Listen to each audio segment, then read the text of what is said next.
being given only one lecture to cover the philosophy of Hegel is a very difficult task. It's so huge, so comprehensive, so exhausting as simply to follow Hegel's lines of reasoning and to plow your way through Hegel's books makes it a kind of a difficult project. Woody Allen once said that he had gone to a speed reading class and he learned how to read War and Peace in 45 minutes. And when he was finished, he said it was about Russia. I have some of the same feelings about teaching you Hegel in the next 44 minutes. You're going to find that it's about the world. It's about history. It's about everything. And all philosophies are about everything, if they're any good at all. So it's not especially illuminating to find out that it's about the world. It's about what is and stuff like that.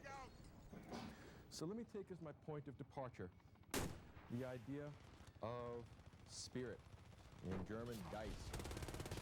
It's central to Hegel's philosophy. It's central to his conception of reasoning, to his conception of history, to the big topics in Hegel's thinking. Now, Geist is translated in English as spirit. It's the part of the world, the part of that which isn't nature, which isn't matter, or isn't exclusively matter, isn't exclusively physical.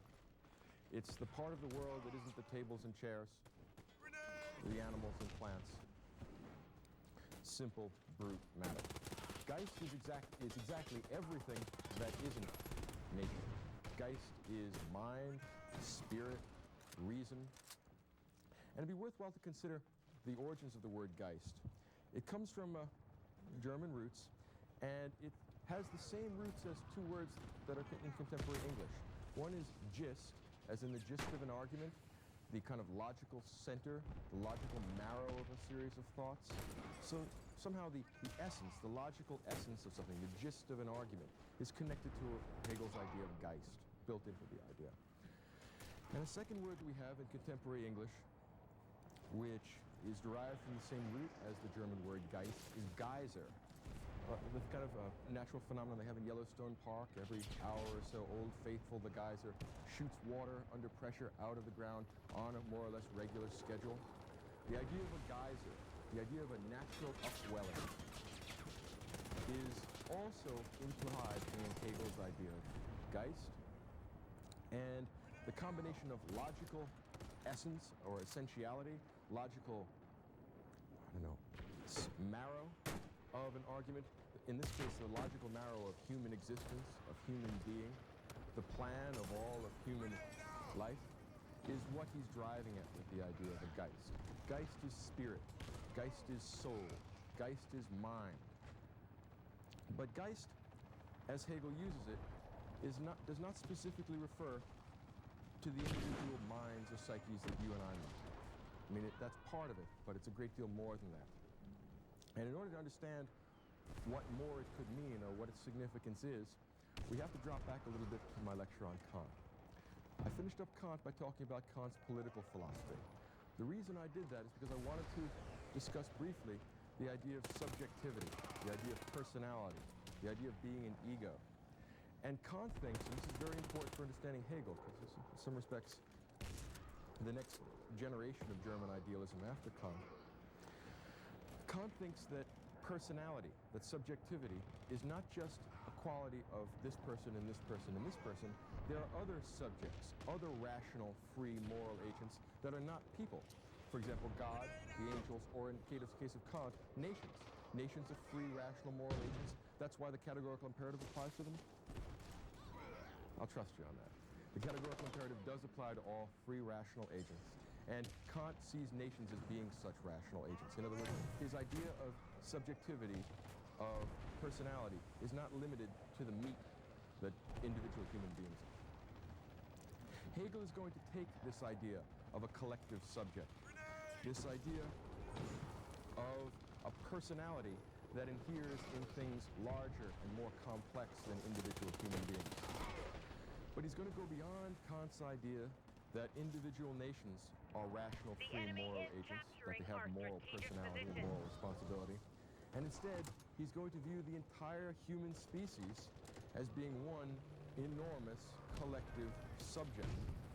So in other words, the whole species of human beings, from the very beginning of human history and human existence, form a life history which is like the life history of an individual human being. It is analogous to that. What this means is that the phases of human history are analogized, and I think more than analogized, actually identified with the phases of development in an individual human being. So the human species comes into existence in a kind of infancy, ignorance,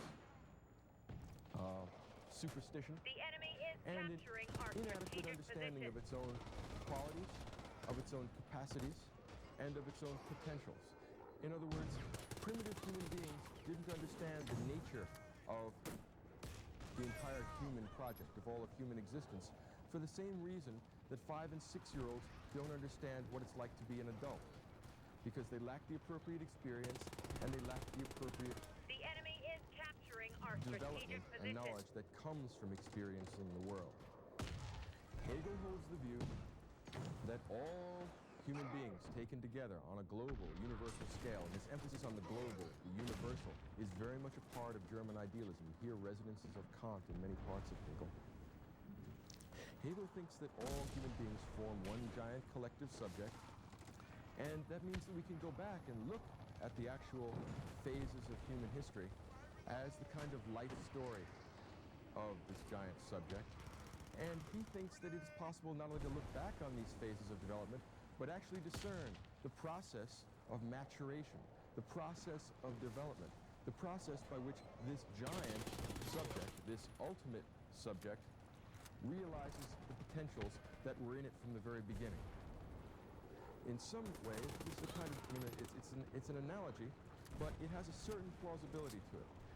There is something buried deep within children that allows them to eventually become scientists or mathematicians or whatever. They have some sort of potential for logical analysis, for the comprehensive articulation of their experiences, and they also have the ability to learn from their experiences what they are and what the world around them is. And that, according to Hegel, is what the career of all of human history amounts to. So we could say, when you stop and think about it, that Geist is the soul of all of humanity. It's the soul of the human race. It's the part of all of human beings which is not material, which is intellectual, which is rational, which is somehow metaphysical. Okay, so he is a metaphysical thinker, very much in the German tradition, but in addition to that, he's going for much bigger game. He is trying to do what may well be impossible. He's certainly the last philosopher to attempt this project. The project that Hegel has is to present a comprehensive interpretation of human existence. It's an attempt to say, this is what human beings are, this is what their whole career amounts to, and by implication, he hopes to kind of plot the trajectory of human history and of human life, and find out also where human existence is going. He honestly thinks and seriously believes that it is possible to discern the ultimate goal of human existence. He believes that it is possible to rationally find out what the goal of humanity is, what the point of human existence is. And he's certainly the last of the great philosophers to attempt such an perhaps impossible task. Now, we found when we studied Kant that in some respects, Kantian moral theory is a way of taking the biblical moral theories, the idea that we ought to do unto others as we would have them do unto us, of taking the golden rule, of taking essentially Christian ethics, and putting it in a kind of formulation which allows it to be intellectually respectable in the age of idealistic philosophical systems. In other words, Kant takes Christian morality and provides a justification for it which is independent of Scripture, but which is viewed as being essentially complementary to Scripture. There's no conflict between Scripture properly understood through right reason and the results that we get when we apply reasoning to questions like the categorical imperative, the questions of universal morality and universal ethical judgment. Well, Hegel is going to do something analogous. Hegel wishes to take not Christian ethics, but Christian eschatology, the idea that there will be an end of the world that the end of the world is part of God's universal plan for all human beings, and essentially dip it into the vocabulary and into the patterns of thought characteristic of German idealism. So where Kant takes Christian morals and gives it a logical foundation, a logical connection to the trends of Enlightenment thought, what Hegel does is take the idea of an end of the world, of a millennial change in the human condition, where there'll be a reconciliation between God and man. Those of you who are familiar with the New Testament will know that the book of Revelation, the last book of the New Testament, details the end of the world. God is going to cash in everybody's chips at some point and say, enough is enough. Finally, I'm going to end this progress from the earliest condition of human beings in the Garden of Eden, or moving up the ladder of evolution, or wherever they stem from. And he is actually going to finish this project. What it means is a couple of things. First of all, there exists a God who has a providential plan for all of human beings. What's the phrase? Not a sparrow falls, but not God knows about it. Well, there's something like that built into the Hegelian philosophy of history. Hegel believes that he can seriously tell us what the ultimate purpose of human history is. He can tell us what the whole goal of all of human existence is and what all of human history drives towards. Now that's a big intellectual project. I think most people would hold that he was unsuccessful in doing that. I think that's a fairly reasonable assessment. But in part, it's just the grandeur and the enormous aspiration of this attempt, which at least immediately should involve our attention. Now what Hegel wants to do is go back and look at all the history he can have access to, and that's not very much. Even though Germany put together a very remarkable historical culture in the 19th century, the amount of actual historical data that Hegel has to work with is not very good, not very accurate, not very comprehensive, and thus his history itself suffers from certain defects with regard to that. But he does think that he sees the broad general outlines in the progress of human beings. Progress is central to Hegel's conception of history, and his conception of history is central to his conception of philosophy. What he adds to the rationalism and idealism of the German Enlightenment is the idea of history. He has freedom and rationality existing in space and time. He brings down the world of metaphysics, in other words, and puts it here in the realm of physics. It's not that there aren't two worlds, a metaphysical and a physical realm, it's just they seem to beautifully overlap. There's a sort of pantheism in Hegel, which you also see in Tolstoy, if those of you who know Tolstoy's novels, where there's a vast kind of oceanic feeling that you get, and you come away with the feeling, if you read War and Peace, that God is really running everything and that we're all just atoms in this vast flux, this vast pattern, put together according to some rules that we ourselves are incapable of completely discerning. Well, Hegel kind of holds that view, except that he believes that he is completely able to discern these, which is, again, perhaps the vanity of the philosopher, but give him credit just for the project that he attempts. Good job. Now, when we're dealing with Hegel's philosophy of history, what we're going to be dealing with is the Geist, the human soul, the human spirit. How did it get to be the way that it is? And how is it that we can account for the fact that the Geist used to be different? That human self-consciousness, that human society, that human culture, all of which are expressions of the Geist, incidentally, that it develops and that it changes. How is it that something perfect, ultimately rational, ultimately real, with a capital R, the German philosophers are famous for capitalizing their nouns to make them abstractions. It doesn't actually happen in the German language. All German nouns get capitalized, but in order to get the sense of how they're using words in unusual and unfamiliar ways, we usually capitalize Hegelian rationality, Geist, and things like that. Well, this special use of the Geist demands, in a way, that we inquire how the Geist could have come to have the properties that it does, and how it is that it's changed over time, and are there laws by which we can describe and then implicitly predict the future development of human history? And Hegel thinks that we can. According to Hegel's understanding of human history and human spirit, each time, each epoch, each historical moment has its own Geist, has its own level of maturity. And each great historical epoch makes a contribution to the development of this overall human spirit. It's something analogous to, I don't know if you know Ralph Waldo Emerson, the idea of an oversoul. right, that connects us all? Well, the oversoul has been developing over time. Emerson was a great fan of German idealism. And the Geist, the spirit, has been developing over time, and it hasn't been developing in a haphazard fashion. It's been developing according to its own necessary laws. And these laws are the laws of rationality and freedom. One thing you'll want to note when you study German philosophy, particularly German idealism, is that all the German metaphysicians, Kant as well as Hegel, connect the idea of freedom and rationality. Freedom and rationality are always closely bound up. Now, the Geist is the essence of human existence. It's the part of human beings that isn't meat, that isn't the corpse that we carry around with us. It's our spirit, our soul. And each historical epoch has a different spirit or soul, and that spirit is expressed in the characteristic cultural productions of that time. Now, this is not so far-fetched. Most of us can see some sort of connection between the Renaissance humanism of, say, Machiavelli's political theory and the development of, say, Renaissance humanism in the arts. For example, the development of perspective in visual art is something we don't see in the visual art of the Middle Ages. Well, this emphasis on humanism is something that carries over into the various products of the Renaissance, and you can see a consistent sort of spirit of the times in the characteristic cultural products. Think of the Enlightenment. The typical philosophers of the Enlightenment are the German rationalists or the French rationalists and the English empiricists. Both of these have a kind of scientific orientation to the world that brings them into line with the with the developments in physical science that are being made in roughly the same time.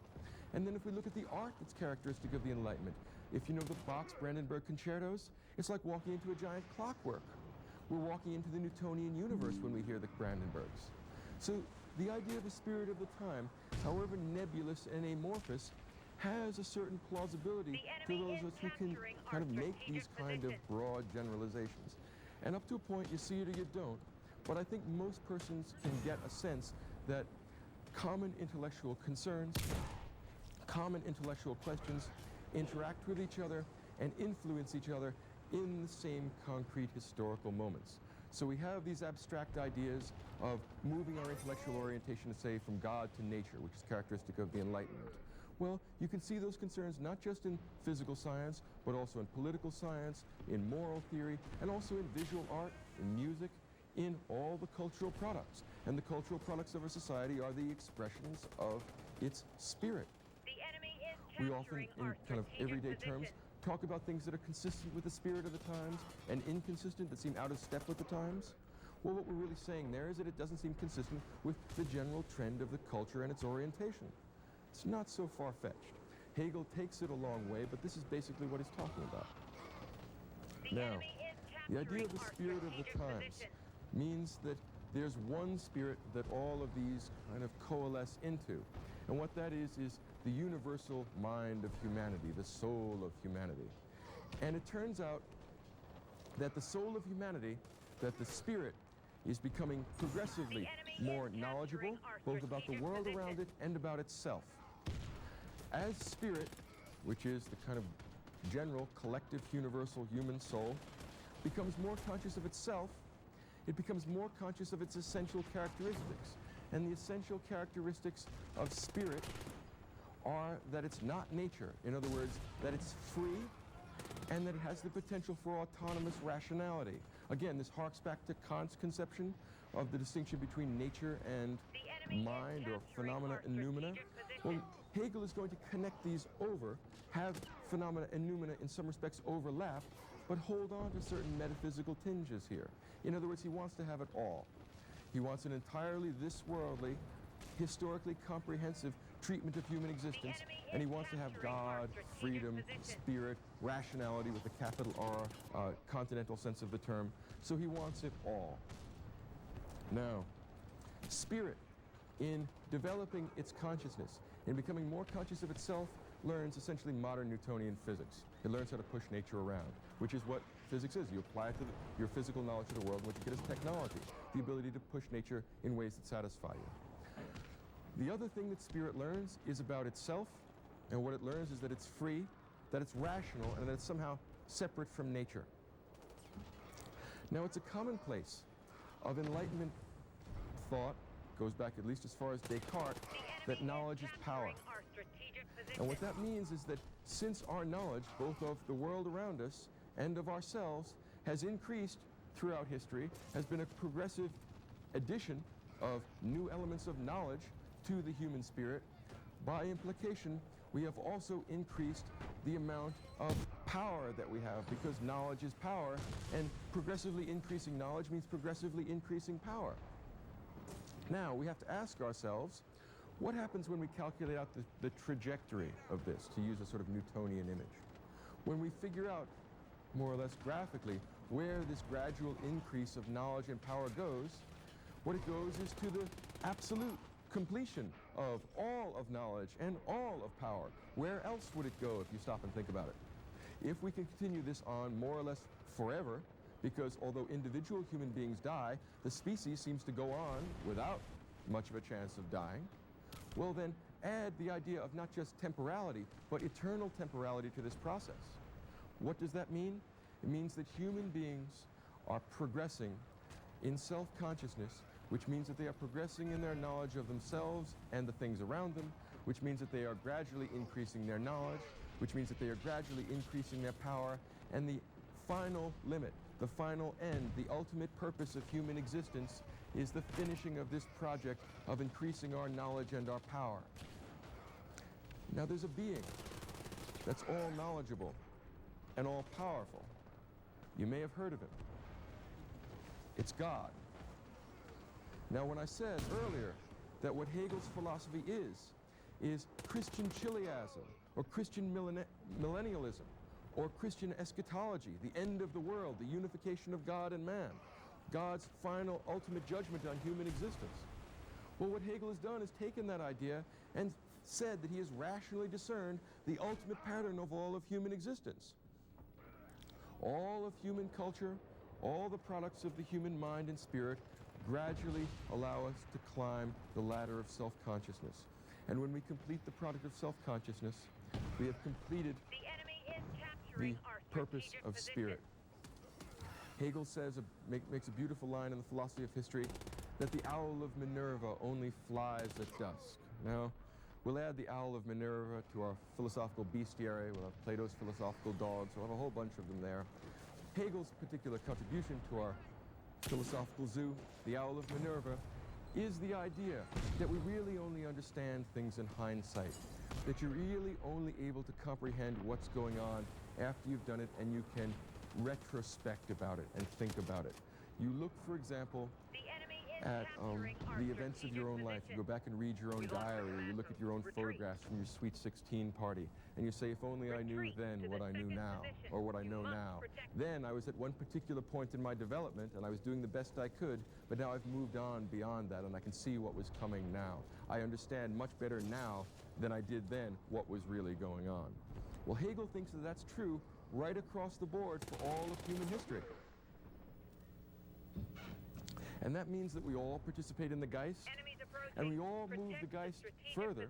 We all manage to add to this general, global, universal progress of the human spirit when we connect with the spirit of the times and push it a little bit further. You can hear also the echoes of the sort of ruthlessness that's characteristic of all rationalistic thought. Push it further could be thought of as the motto of the ruthless, rationalistic thinker. And Hegel pushes it about as far as it's going. He's told you all what your purpose is. And he's told everybody what their purpose is to the end of time. That's quite a project. You don't see that very often. It is, in fact, a kind of mythology, but it's a profound sort of mythology, and one that deserves our close consideration and respect. Now, let's take it a little bit further. Let's consider the characteristic on-the-job difficulties of the philosopher of history. And perhaps Vico is the first of them, but Hegel is the one who really brings it together. Hegel not only thinks that he's telling you about the Geist, Hegel thinks he is the Geist. What else could he think? The Geist has coalesced. It has consolidated itself on his writing table. He is not writing the Geist's history. He is writing the Geist's autobiography, because he's the first guy at the time, at the very tail end of the Enlightenment, to say, I finally figured out what the Enlightenment means. It means that human beings as a species collectively finally understand what they really are. And what they really, and capital R really here, what they really are is Geist in the world of space and time, gradually realizing its own potential. The enemy is capturing Aristotle has an idea of entelechy. What entelechy means is natural purpose, that somehow inside every acorn is a natural purpose to become an oak tree. You may not see it there, but it's hidden there, and if you give it the right conditions, those potentials are realized. What Hegel thinks is true about human beings is that they have buried within them on the species level an entelechy, that back at the time of the Greeks or even before were a kind of acorn that contains with it in the entirety of human self-consciousness. In other words, all roads lead to Hegel's writing desk. All of history leads up to the point where we finally understand what we are. And he's the one who did it. So he is the Geist for a moment. And he is essentially ending human history. In other words, history ends when we finally reconcile ourselves with the divine mind. When we finally understand what we really are. When we finally come to the culmination of the development of freedom and rationality. And it finally happens when human beings, as a species, become conscious of their own entelechy. And that is what Hegel thinks he has done. In other words, he has capped off the entire history of human existence. Whew. Makes you want to stop and take a breath. So it's somewhat, in other words, I wasn't being entirely facetious when I said at the beginning of the lecture that it's like reading War and Peace in 45 minutes and saying it's about Russia. Hegel's philosophy is about everything. It's about what it means, it's about where it's going, it's about what its intrinsic properties are, it's about how you connect to it, it's about nature, it's about spirit, it's about mind, it's about rationality, it's about freedom. It accounts for all of human doings. It accounts for the rest of human development as well. Hegel has been an enormously influential thinker. Those who objected to the metaphysical, essentially Kantian elements in Hegel, give it a new twist later on in the career of philosophy. They adopt a materialistic naturalism, which tries to discern the progressive laws of history based upon a one-world, naturalistic ontological orientation. This is called Marxism. Right? Marxism, in that respect, is an extension of the Hegelian project of discerning what the ultimate laws of historical development are. The difference between Marxism and Hegelianism is this. Hegel thinks that there are no laws of history in the sense of causative laws which makes one thing happen in a determinate way after another. Those are the laws of nature. The laws of history are not the laws of causal determination. Again, here's a Kantian difference. We're splitting the world into phenomena and noumena. The laws of history are the laws of freedom, the laws of rationality. Human beings do not do the things they do because they have to in a determinate, causal, physical, necessary way. They do it because that's their nature, that's their potential. There is something free and rational in human existence, in human society, that is begging to get out.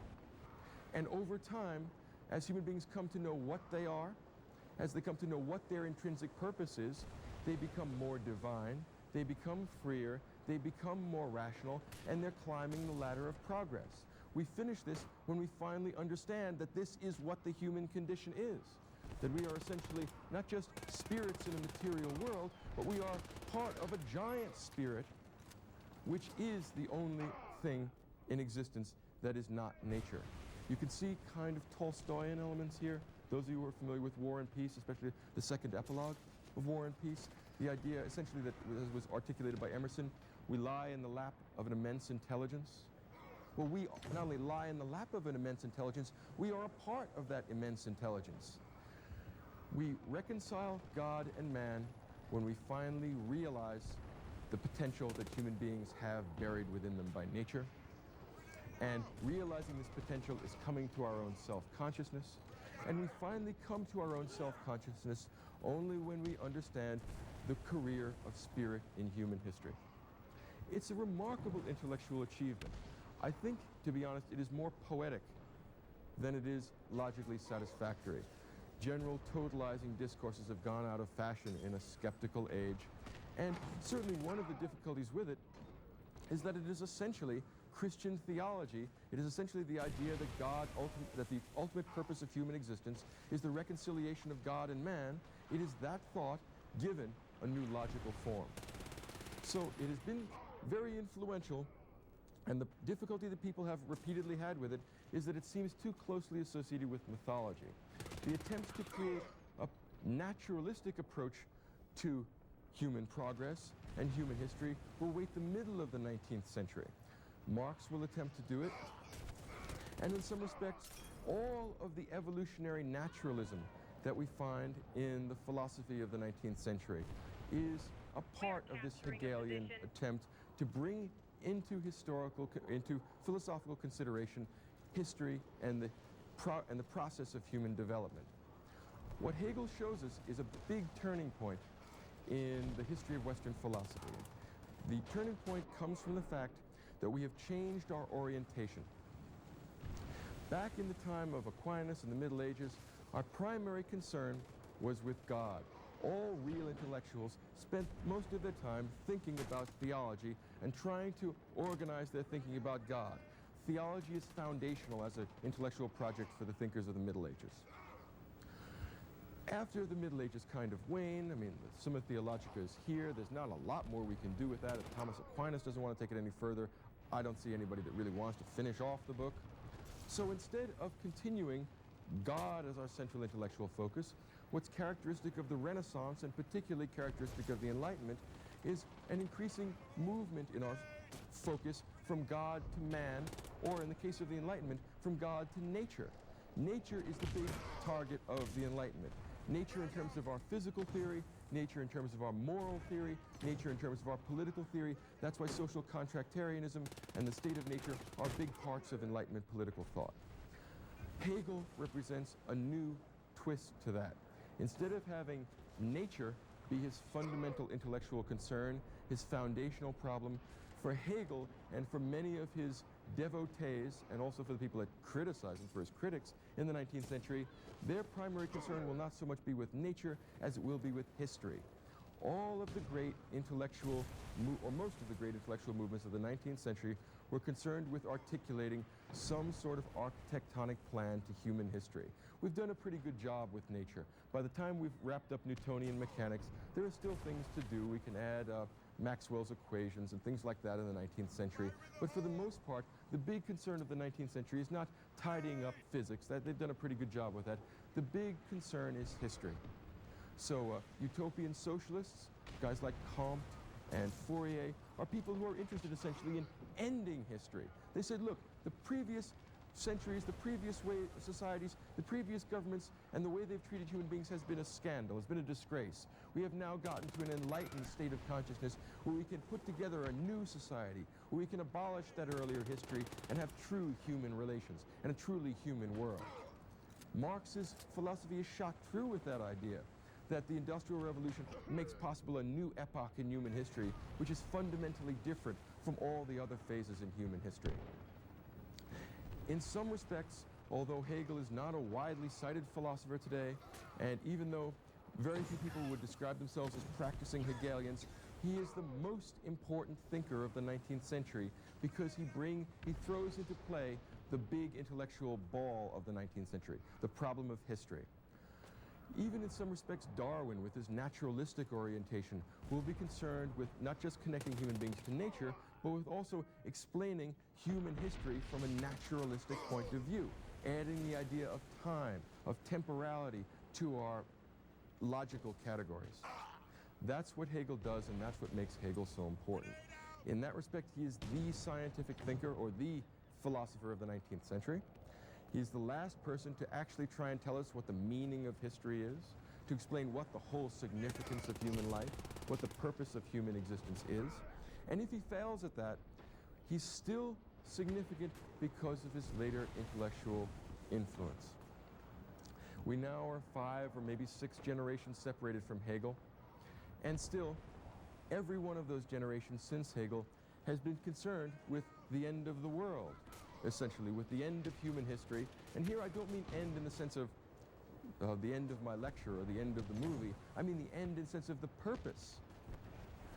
And once we achieve this purpose, once we realize this purpose, then we can turn the corner and live the life of true felicity. We can totally change the world. It seems to me, for example, that Marxism and all of utopian socialism is an attempt to do this. It seems to me that most of the reforms of the late 19th century, things like social Darwinism, are also attempts to fundamentally change our conception of human history and to bring into being a new, more rational, and in that respect, more free society. To fundamentally change history, or to change society because the earlier history is different from what we have now. Capturing a position. Think of the apocalyptic elements in things like Woodrow Wilson's War to End Wars. It's the millennium.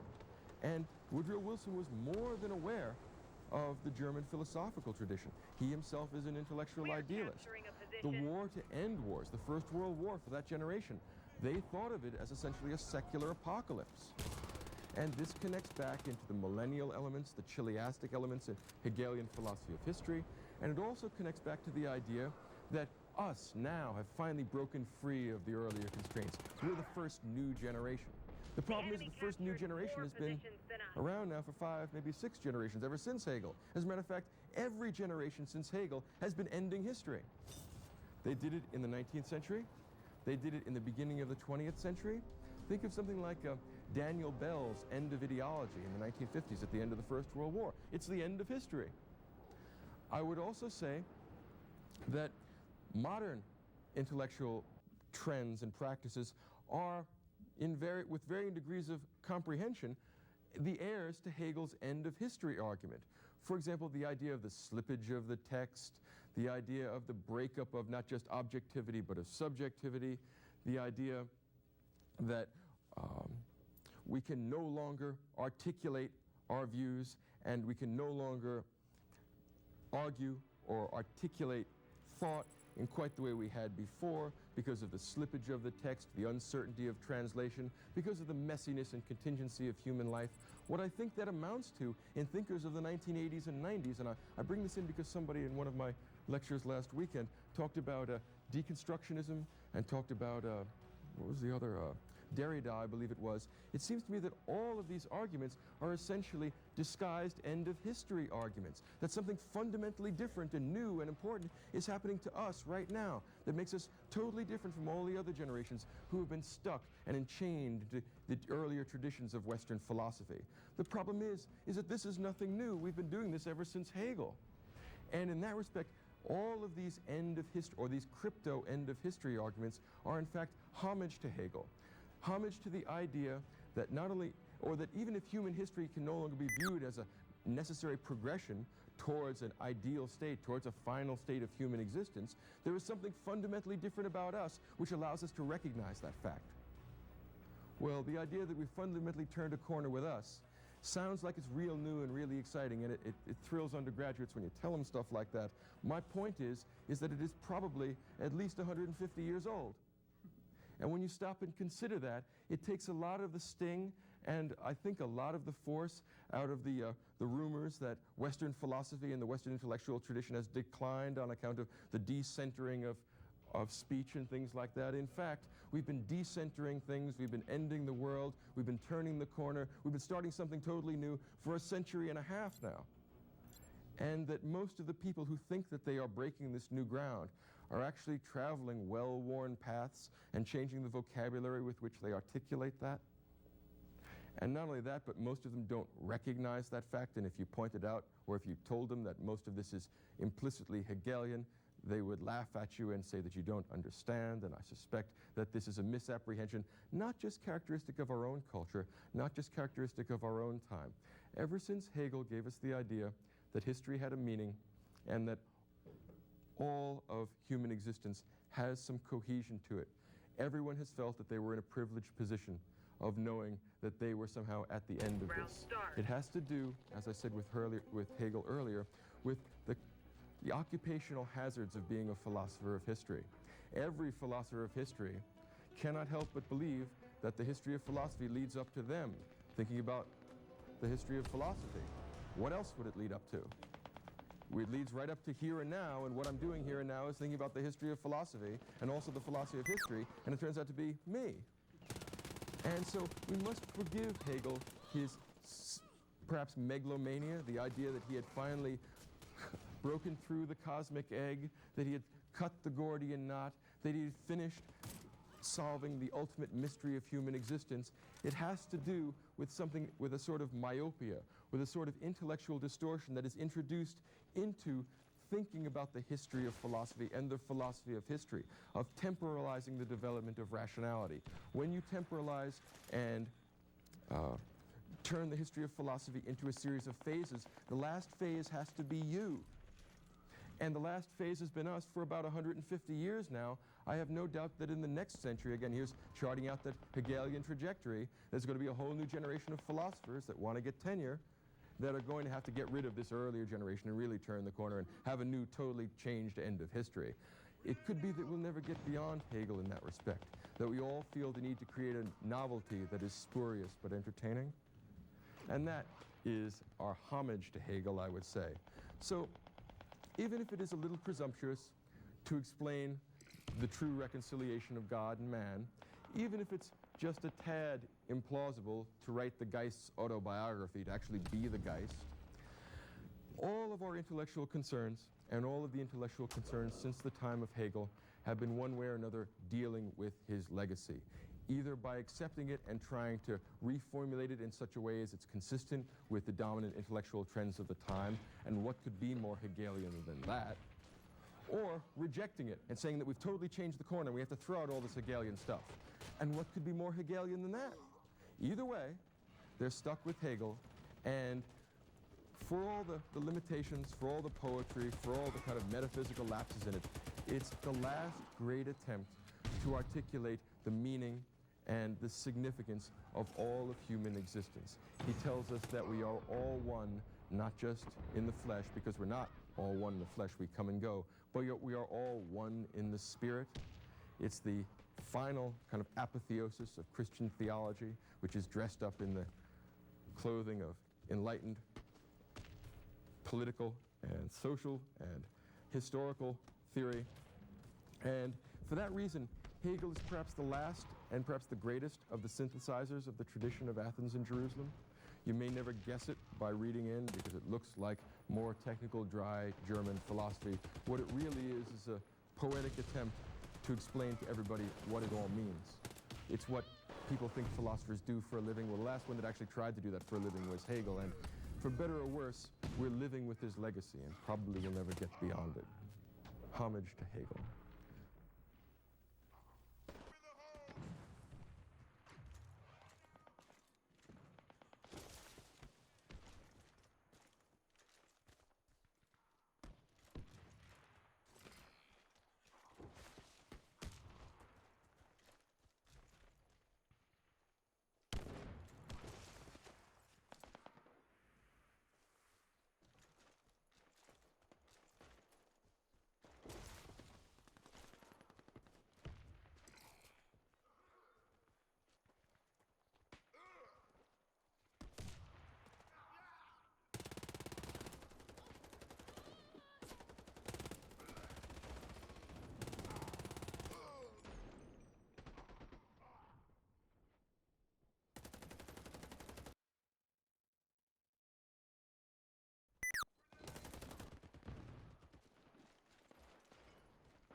2 more minutes to defeat them.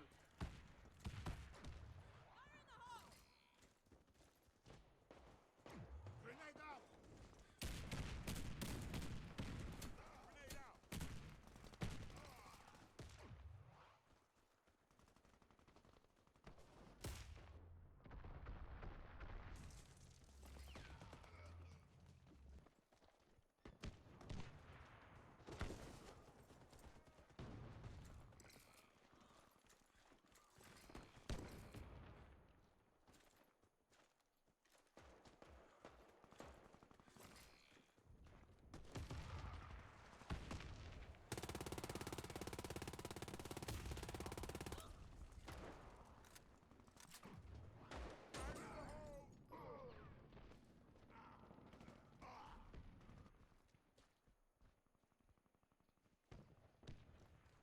We've only got 1 minute left.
Claude Lévi-Strauss is one of the most important thinkers in 20th century French thought, and he's one of the founding members of structuralism, an important contribution to social science and to the methodological connections between science that is, I think, most popular in 20th century France.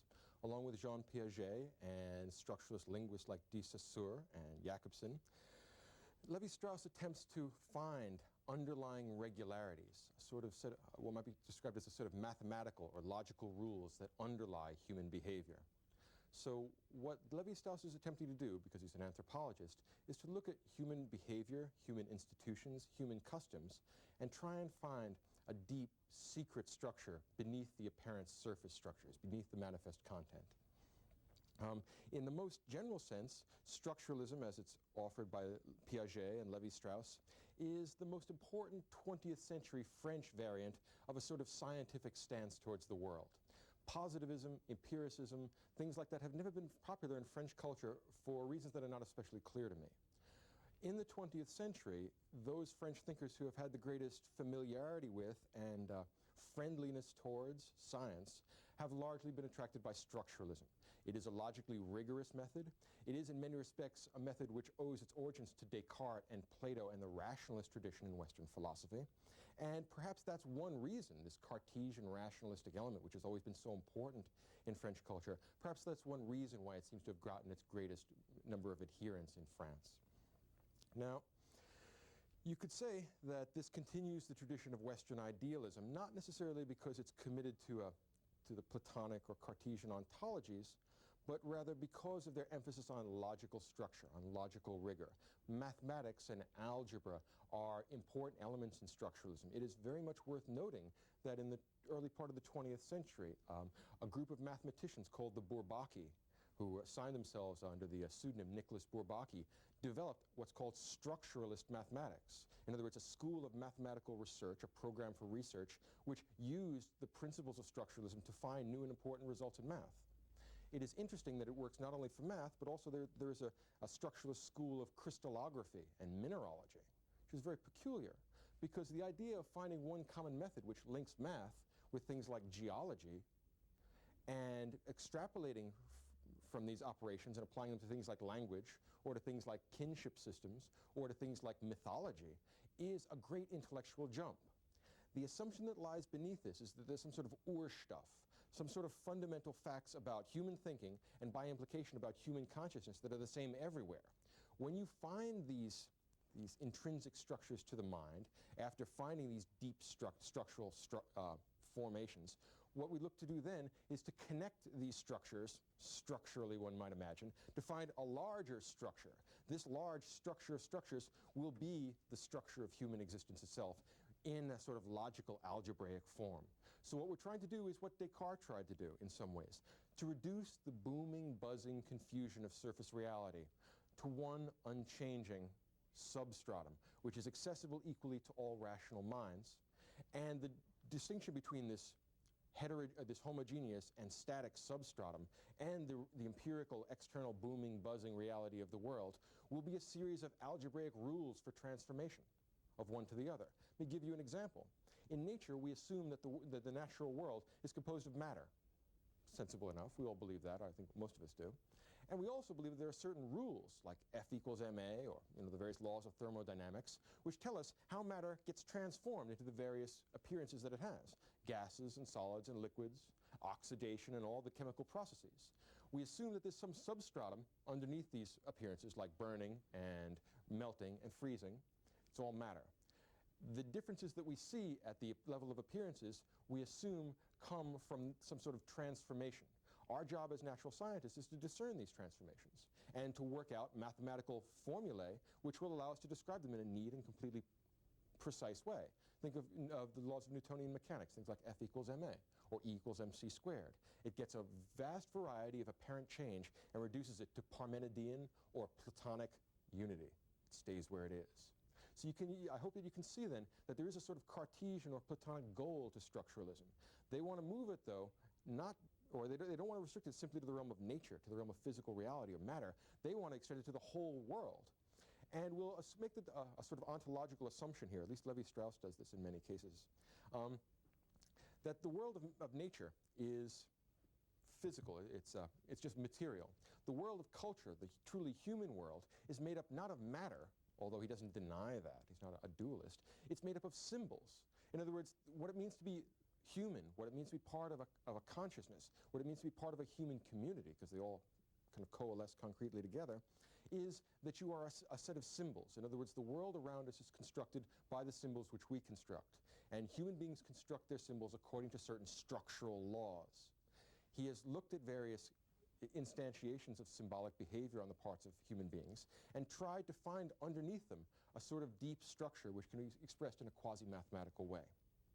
All right? So that's basically the idea. It's something like the attempt to find mathematical truths within the empirical realities of, say, the physical world. Let's think of some examples. The best example and the kind of the lead-off point for structuralism is linguistics. The first and most important contributions that structuralist thinkers made were in the field of linguistics. And here's a fun, language is funny, and in some respects, it's the perfect way to start a project like this. Because there's a sense, pretty clearly, that language exists in the empirical world. I'm on a podium now, or behind a podium, speaking to you. These are speech acts. And you can look at my speech acts or someone else's speech acts or a vast number of speech acts and try and derive from them certain rules, which we call the grammar and the syntax of English.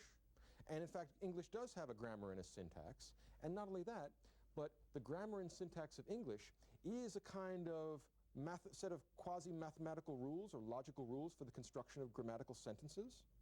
It is a different way of thinking about language, as opposed to an empirical study of language to look at how people actually talk. Right? We're thinking about it in two different ways. To look at language empirically, you would look for the content of what people are saying.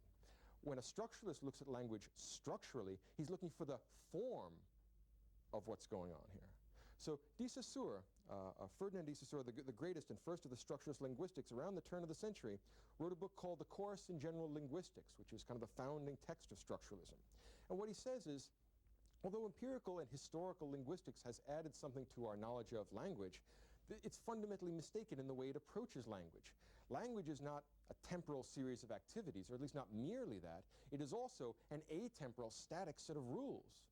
So what we want to do when we investigate English is look at the way native speakers of English construct their sentences, not so much what they say. That's not nearly so important. And after doing that, when we find the structure of English and the structure of French and the structure of German, it may be possible for us then to structure the structures and to find some sort of structure that makes language possible. What Levi-Strauss does is go beyond that. He says not only is it possible to look at human or at linguistic structures in this way, it's possible to look at the whole domain of human behavior in this way. In other words, it can all be seen as a set of rule-governed communicative structures. So what Levi-Strauss ends up doing in his anthropology is reading kinship systems, looking within kinship systems to see if there's some grammar by which they operate. And then from kinship systems, he goes to things like table manners, cuisine, what cultures will and will not eat, things like that. And he's trying to read them, to find within them a deep structure that inheres in all human beings, right? That's part of the human mind as human mind. So it's a very ambitious project. And in some respects, it has similarities to Freud and Marx. Freud and Marx are two of the great structuralist heroes. And if you understand why it is that structuralists like people like Freud and Marx, it'll make it clear, or it'll make it clearer later on what these guys are trying to do. Think about Freud. I just gave a lecture on him. And what we found out when we were dealing with Freud is that he made a distinction between the manifest content of people's statements and behavior and the real, latent content, the unconscious content. And then he constructed a thing called the unconscious, which is a set of rules which allow us to translate from the manifest content to this deep, submerged structure, which is the reality of the human psyche. Can you see why this is a sort of algebra by which we turn whatever our dreams, whatever the content of them is, into some regulated set of sexual desires? So in other words, as far as Freud is concerned, the content of your dream by itself doesn't really matter. We'll fish around to find out in your idiom what that particular set of symbols means. But he's not so much interested in the content of dreams as in the form and the structures by which we could translate these manifest contents into unconscious realities. Get the idea? Think about Marx. Same sort of thing is going on. Marx says, well, every society generates an ideology which legitimates the characteristic kind of exploitation in that society. All right? Well, what he's saying is that what you see then in, say, the 12th century in Western Europe, you see a set of ideas which say that God makes the king, and we have the great chain of being, and that's why you have to obey the king. That's the surface structure. What Marx says is that let me give you a series of transforms, a sort of algebraic algorithm which will allow you to go from any claim about the legitimacy of one particular society to the reality, which is exploitation. Can you see that we move from the surface to the deep structure? And that what both Marx and Freud are doing in different ways is trying to provide us something like a formal algorithm for moving from one to the other, regardless of the content. It's very mathematical, or very logical, perhaps that's a better way of putting it. But can you see how this is also quite abstract? In that respect, quite French, right, if you think of the Cartesian tradition. Okay. So this gives you some idea of what we're driving at in structuralism and what people are trying to get accomplished with this activity. Now, Piaget, the great French psychologist, is also a structuralist. He and Levi-Strauss are probably the most important figures in this trend. And Piaget tells us, I mean, in a very nice little book, if those of you who are at home want a good introduction to structuralism, I recommend Piaget because it's lucid and it's small and restricted and it's very clear. And in his book, he says that structures have three properties. First of all, they're wholes. In other words, wholeness is a property of a structure. We might say that the grammar of the English language, that's a structure. The grammar of the English language plus all the contents of my junk drawer at home, you know, all the stuff that I happen to have in it, that's not a structure. That doesn't form a whole. So there's some idea of holistic integrity, which I don't think we should question too hard because I don't think it has, it's terribly clear. But some things we assume to be wholes and some things we assume not to be, have the property of unity, not a mere aggregation. The second property that a structure has is that it's transformable. In other words, if it were just a formal structure and was static, the problem is that we could never make that connect with our experience of the world, which is changeable. We have flux. Things move, change their location. They come into being and go out of being in the world of space and time. So we need some rules for the transformation of these static structures. And the rules for transformation and the generating of these rules is the goal of structuralism. And the final point that Piaget makes is that all structures are self-regulating. Mathematics, for example, is a structure. And we don't appeal to some other structure to find out if mathematics is true. If you want to find out if a certain set of mathematical utterances really is a proof, well, then the thing to do is to look at the mathematical canons of proof. We don't go to some other discipline to find out if mathematics is true. Similarly, in linguistics, if we were trying to describe the structure of the declarative sentence, we don't go to some other discipline, geography or mathematics or something, to find out if we're structuring it properly. We work within the canons of linguistics. Point here is that structuralism and all the treatments of structures within it is a sort of Spinozistic, self-contained whole. And that, again, links it up with this idealist Cartesian tradition. Another thing you should note is that this movement from wholeness and unity to transformation and then to self-regulation, in many respects is like Plato's divided line. Up in the realm of the forms, we have the structure, the whole, the unity, things that stay the way they are. And then the transition from the top of the divided line to the bottom turns out to be these rules of transformation. Right? Make the analogy to our knowledge of nature. Matter is what's there. We have things like F equals ma, our rules for transformation of it, and thus we get the stuff on this side of the divided line, the booming, buzzing, changing confusion of the world around us. Right? So it definitely has a rationalistic, Cartesian tendency to it. There's a tendency to try and drive everything into mathematical form. That's when we feel like, or that's when structuralism feels like we know what we're talking about. Now, the origins of it probably go back to Plato and the whole idealist tradition, but particularly Vico. Those of you who have read Vico's work will see in Vico an attempt to grasp these essential structures of the human mind and then historicize them. In Vico's view that we move from the age of the gods to the age of the heroes to the age of men and then we become decadent, what we see there is an attempt to say that the human mind is the same but transformed into different historical circumstances. What this is an algebra of that transformation. Right? And he says, look, every society does that. Rome did it, China did it, Babylon did it. The reason why they all work the same way is that there's a common Ur-Stuff of the human mind that when faced with the same sort of transformations gives you the same sort of results. Right? It's a way of getting the deep structure of the psyche, but not at the Cartesian individual level. What Levi-Strauss is going to try and do is find the deep structure of the psyche at the cultural, collective level. All right, so we're going to move from the city to the man. Now, before I go on, I'd like to contrast this with the other tendencies in anthropology in the 20th century. Functionalism is the opposite of structuralism. Not merely as a kind of wordplay, but in practice, schools of anthropology, I mean, they're divided up in pretty much according to those lines in the middle of the 20th century. And these roughly correspond to the distinctions between Anglo-American anthropologists and continental anthropologists. It is very similar to the distinction between Kant and Hume. One school of thought is essentially empirical. That's what anthropological functionalism is. The other school of thought is essentially rationalistic and abstract and Cartesian. That is essentially what structural anthropology is. And you really get a sense of what structuralism and structural anthropology is if I compare Levi-Strauss to Malinowski. Malinowski is probably the greatest of the functionalist anthropologists. Think of it this way. Suppose we look around the world and look at human behavior, and we find that if you go to Israel, the pig is unfit to eat. You can't eat a pig. But here, you can have a pig and it's not a problem. We go to India and you can't eat a cow. The cow is sacred there. You must not eat that. Here, if you go to a restaurant and you order dog, they will look at you very strangely and they will not serve you dog. Why? Because it's not a clean animal. Now, clearly, this is not something we derive from some sort of scientific activity. Right? These are our customs. And the customs of India are that they don't eat the cow, and in Israel, they don't eat the pig. Here's the question, or here's a way of formulating the question.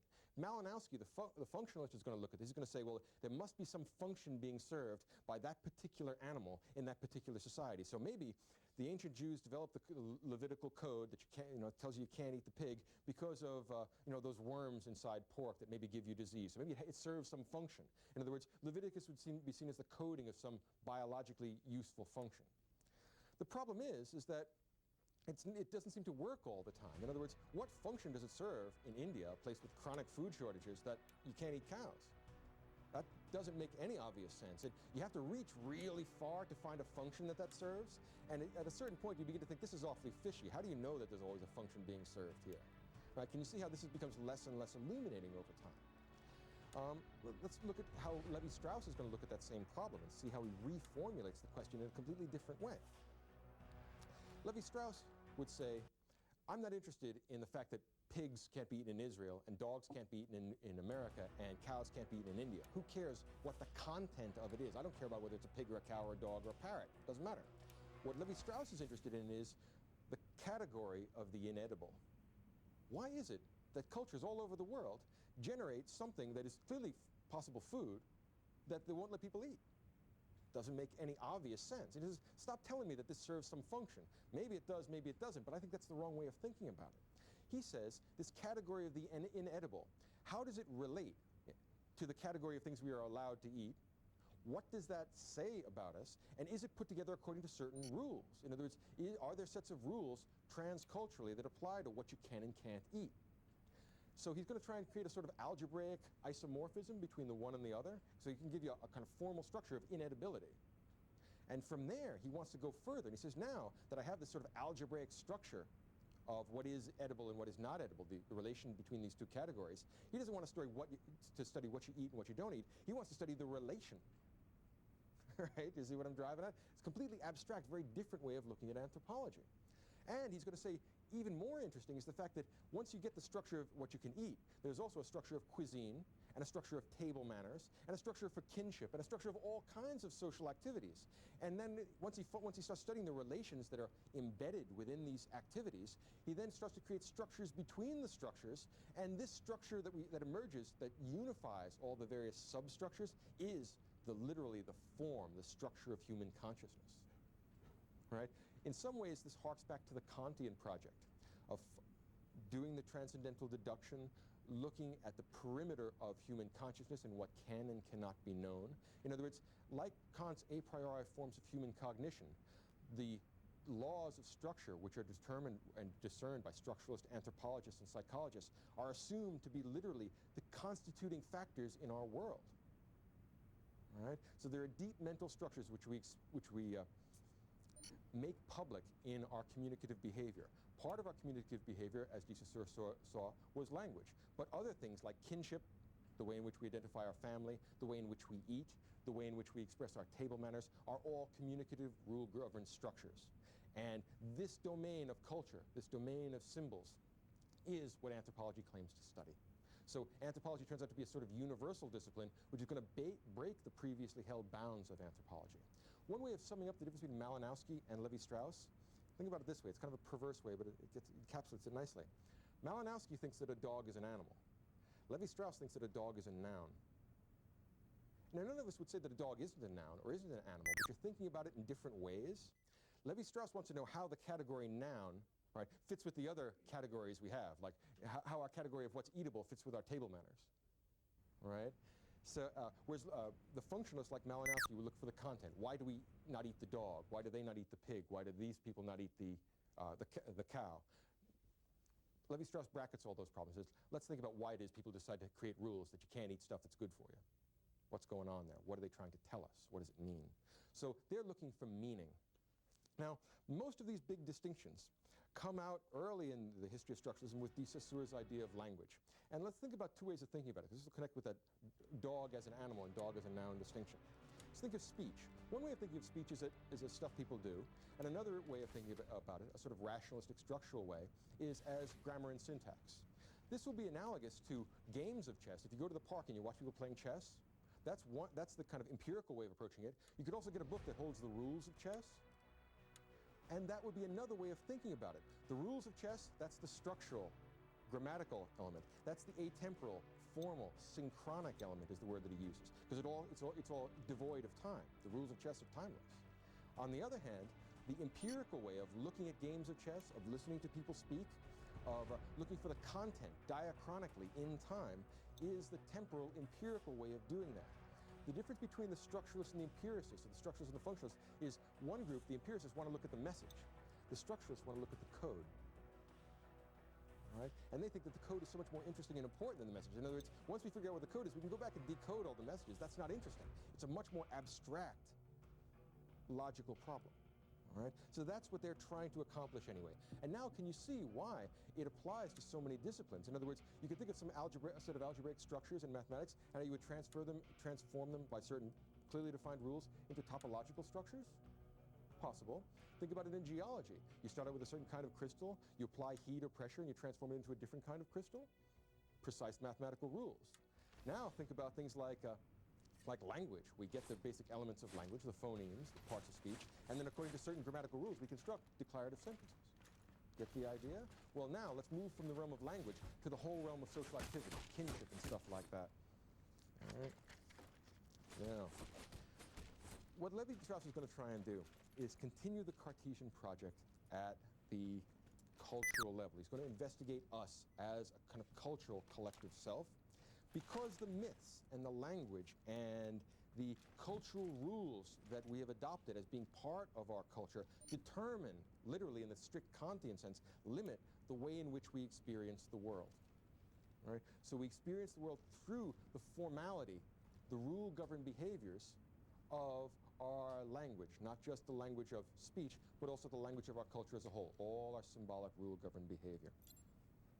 Now, what we get out of this is an attempt to find the unalterable source of all human communicative activity. It all seems to come from some one thing that is the underlying substratum to all cultures. In other words, Levi-Strauss is trying to look for the common structures that connect us with people who are hunter-gatherers. In other words, they're going to generate a certain set of myths, and so are we. They will be responding to a certain set of stimuli, and so will we. But what both we and the hunter-gatherers are structural transformations of the same human psyche.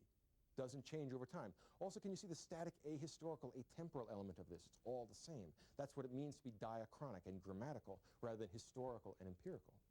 And that's also one of the big objections to this kind of anthropology.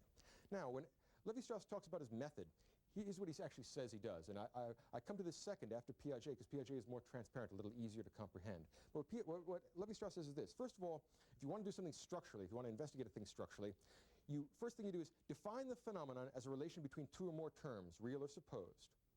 Now, first of all, he doesn't say go look at the world. He says define your terms. What is more rationalistic and Cartesian than that? So where does it start? With a definition. Right, it's completely self-contained. Second thing you do, you create a system of ordered, of a table of possible permutations. For example, suppose you want to study kinship. Well, and you take the basic units of kinship, mother, father, son, daughter, whatever it is you take to be the minimal units of analysis, and then make an algebraic table of all possible permutations. It's algebra, it's math. And then after you do that, you take this table as your general object of analysis. So Malinowski and those empirical anthropologists are out there looking at savages, looking at people that are hunter-gatherers, and trying to see how they behave and what they do. Claude Levi-Strauss is back at his office with his algebraic table of permutations for all possible kinship systems, and says, I'm going to study this, and then if you empirical guys happen to find things that correspond to this, well, first of all, you can't help but find things that correspond to this because it's all possible permutations. And if you don't find things that correspond to this, that shows just the fact that, well, there's still options open to us. Right? We live within the domain of logic and mathematics, but that comes first for these guys. So we take this table as a general object of our analysis. We're studying the possible logical permutations of things like kinship, cuisine, all that sort of business. And now, within the realm of just structure, not just as method, but once we have this structure put together, we find that it is systemic, that it is the product of ordered transformations. Because you've got to remember that these guys live in the empirical world of space and time and change, but they have this Cartesian Platonic yearning, so they have to find some way to turn the stuff that moves and changes into this formal structure. And that's why we need rules for transformation. Transformation can be mathematical, as we do in algebra. The transformation can be grammatical, as we do in language. But the transformation can be concrete, like we do in social life. It's kind of a peculiar idea. You wouldn't have thought to extend the idea of rule-governed behaviors quite this far. Now, for de Saussure, all of culture was encoded in language. For Levi-Strauss, all of culture is going to be seen as a field of languages, of subdialects that gesture upward towards the big Ur stuff of a whole culture, the big Ur language. And that language suggests that there's a fundamental set of structures within the human mind. That's where the Kantian a priori ideas of human cognition come in. Now, what does this mean? He's going to construct something like a linguistics of human culture, a linguistics of action. How weird. Who would have thought this up? It takes a long time of abstracting to have thought of something like this. And what he's going to argue is that kinship, clothing, food, exchange, mythology are all symbolic structures, crypto-linguistic manifestations of an invariant substructure. Right? And this comes out very nicely in his work, and it's easier if I give you some examples, which will make it a little bit easier. Start with the beginning. When we go to a restaurant, we have rules for cuisine. I know that you may not immediately recognize that, but in fact, we certainly do. Imagine what would happen if you went in and ordered dessert first. Well, I mean, they would probably bring it to you, but the waiter would look at you kind of funny, like, that's an odd thing. I'd like dessert, and then I'd like a steak. And then I'd like my salad. That's very odd. In other words, what we're doing there is inverting the grammar of our cuisine. We're not constructing a grammatical sentence, and that's why people will look at you funny. All right? In other words, think about the fact that in the German language, right, the verbs usually come at the end. If you put your verbs at the beginning, people that speak German are going to look at you like, well, that's a very peculiar way of communicating with me. Right? Well, suppose you decide to put your dessert first at the beginning of your meal. Well, do you see how it is analogous to putting your verb at the end of the language, right? He's interested in parts of speech. So there's a sort of code, there's a set of rules by which we construct meals. All right? And what he's saying is that not only is it do meals work that way, but kinship works that way, patterns of exchange work that way. In other words, they're all rule-governed, and all these rules gesture at one big set of rules, and that gestures at the ultimate rules which govern human consciousness. It's a deep and kind of weird argument. It's a hard thing to think through, but there's a lot to this. Let me give you examples. Because he's going to say that not only are we going to find these algebraic structures within things like kinship and food and cuisine and table manners, but there are what a mathematician would call homologies between them. All right? One is connected to the other. For example, there's a special kind of meal and a special kind of cuisine that we serve at weddings. And we seat the people in special ways. We put the bride and groom up on a dais so they can watch everybody, right, and things like that. And this is a way, and this organization of a meal is connected with a construction of a kinship system. All right? So we go through a set of rituals, and this ritual is and these rituals are rule-governed, but the way in which we construct our meal is rule-governed. For example, there has to be a point at which the bride and groom cut the cake. What would a wedding be without that? It would be very strange. Well, why? Because it's governed by a certain grammar of behavior, and we would think it peculiar if they didn't. We seat them in certain ways. In other words, these systems of rules are homologous to one another, so you can make connections across them. If you don't know the rules of a culture, you are going to be seen as lacking a way of communicating with people. Let me give you an example. When I was a boy, once I made a great breakthrough in cuisine. I made chocolate and jelly sandwiches. My mother was not looking, and I made chocolate and jelly sandwiches. Now, nowadays, I would never eat a chocolate and jelly sandwich, and neither would you. But I was 5 at the time, and I hadn't learned the grammar of cuisine for this culture, so I didn't know that you couldn't make a sandwich of chocolate and jelly. It struck me as a great idea. And any 5-year-old you talk to that doesn't know the grammar of our culture will say, yeah, that's a great idea, right? Because it's sweet and it's nice. But I look at it now, and I wouldn't eat that in a million years. I might eat a piece of chocolate, and then a little later on, eat a piece of bread. but I wouldn't violate the grammar. In other words, what I was doing there in constructing chocolate and jelly sandwiches was gastronomic baby talk. That's a really interesting way of thinking about that, and there's a certain truth to it. In other words, yeah, that's probably right. And not only is that true for the way in which we eat, it's true for many of the things, of the structures which inform and govern our social life. So it's an interesting idea. There is a sort of grammar to food which you might not have guessed. Right? Try ordering dog in a restaurant. Now, Levi-Strauss's first and one of the the work that brought him the most immediate notoriety was called The Elementary Structures of Kinship.